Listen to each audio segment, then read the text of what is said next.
আমি এই প্ৰচিদ্ধ পত্ৰিকাৰ জৰিয়তে ছাত্ৰ ছাত্ৰীসকলক আগন্তুক দিনত নতুন শিক্ষা নতুন জ্ঞান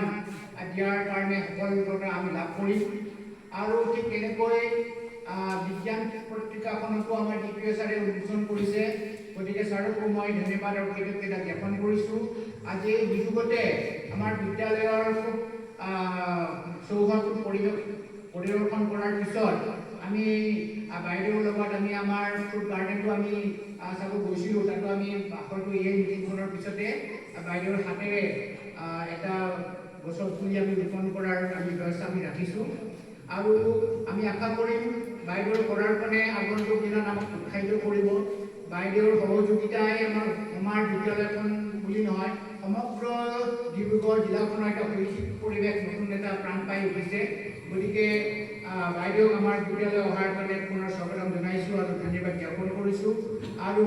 আমাৰ শিক্ষক শিক্ষয়িত্ৰী আৰু ছাত্ৰ ছাত্ৰীসকলৰ উদ্দেশ্যে দুআষাৰ শুভেচ্ছামূলক বক্তব্য ৰাখিবৰ কাৰণে মই বাইদেউক অনুৰোধ জনাইছোঁ